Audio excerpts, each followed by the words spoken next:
بسم الله الرحمن الرحیم. ګرانو ملګرو، تاسو ته په لرن انګلیش ان پښتو چینل کې په خیراله او ستړي مشو یم. ملګرو، په نننی کلاس کې به تاسو ته په کور کې د مختلفو ځایونو نمونه په انګلیسي کې هم زده کوم. کلاس ډیره هم دی، تر پایه پورې وګورئ او که په چینل باندې نوی سئ نو چینل هم سبسکرایب کړئ. راځئ چې خپل نننی کلاس شروع کړو. پیلنی ټکی موږ سره څه دی؟ ډایننګ روم، د روټۍ خوړلو کوټه. یعنی د روټۍ خوړلو چې کومه کوټه یا موږ ورته کمره هم وي، هغې ته په انګلیش کې وي ډایننګ روم.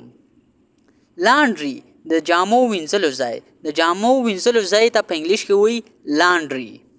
فایر پلیس، د نیغري ځای. یعنی په کوم ځای کې چې موږ هر څه پخوو، هغې ته په انګلیش کې وي فایر پلیس. فایر پلیس چې کوم دی دا موږ چولې ته هم وي، یعنی نیغري ته هم ویلی شي. کوچ، کوچ چې کومه دی دا صوفې ته وي، یعنی په کوم څیز باندې چې موږ کینو هغې ته په انګلیش کې وي کوچ.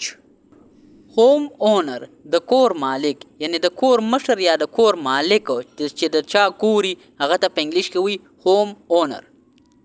نیبرهوډ، ګاونډیان. یعنی ګاونډیان تاسو سره چې په خوا کې کور خوا ته څومره خلکو اوسیږي، هغې ته په انګلیش کې وي نیبرهوډ.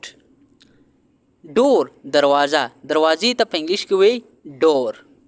وینډو، کړکۍ. کړکۍ ته په انګلیش کې ویلی شي وینډو. اپارټمنټ، اپارټمنټ وي کوټې ته، یعنی کوټې ته په انګلیش کې وي اپارټمنټ. کچن، نیغری. نیغري ته په انګلیش کې ویلی شي کچن. ہوم سټیډ، پټۍ. پټي ته په انګلیش کې ویلی شي ہوم سټیډ. بیډروم، د اوده کېدو کوټه. یعنی په کوم ځای کې چې موږ اوده کېږو، کوم ځای کې موږ آرام کوو، هغې ته په انګلیش کې وي بیډروم، یعنی د اوده کېدو کوټه. فیملی، کورنۍ. کورنۍ ته په انګلیش کې وي فیملی.